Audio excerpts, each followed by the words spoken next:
Hello guys and welcome back to another episode of Retro Fridays. Now the game that we're going to be taking a look at today... Hold on a second. The game that we're going to be taking a look at today is Crash Bandicoot for the PlayStation 1. Now I don't have a PlayStation 1 nor a PlayStation 2, so the only way I can play this game is by emulating it, so that's what I'm going to do. So if I just go to Crash Bandicoots and run it, it should start up. But yeah, Crash Bandicoot is one of those it's one of those really popular games for the PlayStation, and well, it's actually got HD remasters on the PlayStation 4, Xbox One, and Switch. However, if you know about Crash Team Racing Nitro Fueled. By the way, Team Sonic Racing is better. But if you know about Crash Team Racing Nitro Fuel, they've added microtransactions, which is pretty much why a lot of people hate that game.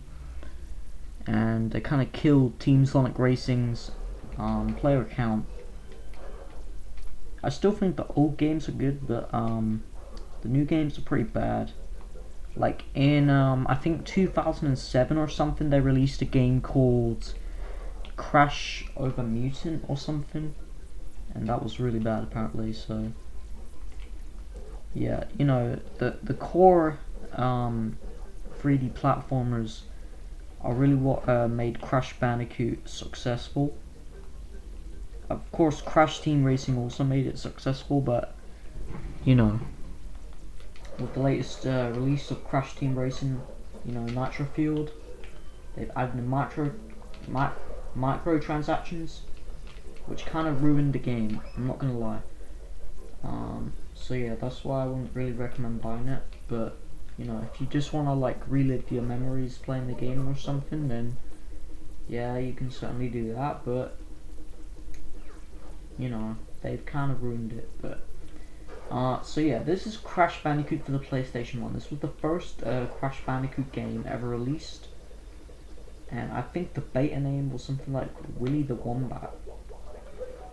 I honestly don't know why. Okay, Willy the Wombat. Okay, but yeah, this game actually had quite a few scrap levels. If you watch Beta 64's video, he basically talked about some of the scrap things. Like, one of the levels was Stormy Ascents, which was basically a harder version of another level, which the level was what was it called? It was called something. I don't remember though. Yeah, I don't remember. Oh yeah, Stormy Climb, I think. Something like that. But yeah, that was one of the scrap levels, and they actually put it in the new version of Crash Bandicoot in the remaster, Crash Bandicoot Insane Trilogy. So yeah, they basically added in a few scrap levels in that game, which was pretty cool. You know, you didn't have to pay for them, so that was certainly good. But well, actually, you might have had to pay for them. I don't remember, but it was free on the Switch anyway. So, like on the Switch version of Insane Trilogy, you didn't have to download anything. You could just start playing. You know, it really made the Switch version pretty good. But yeah. Now, I've never played a Crash Bandicoot game.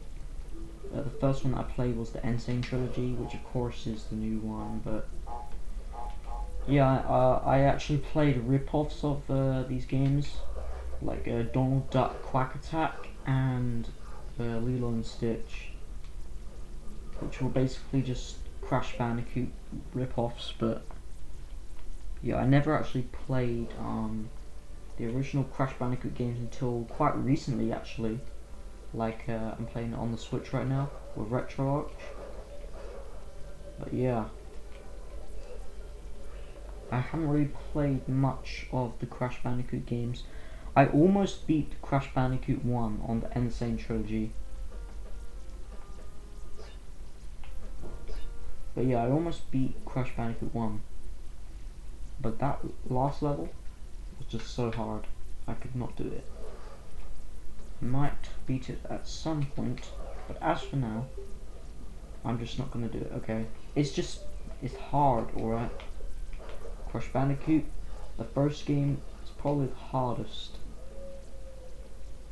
So I haven't actually played 2 or 3 fully through yet. But, you know, I would like to. So I might do that at some point, but don't know when. Loading the map. We're at the Great Gates. Cool.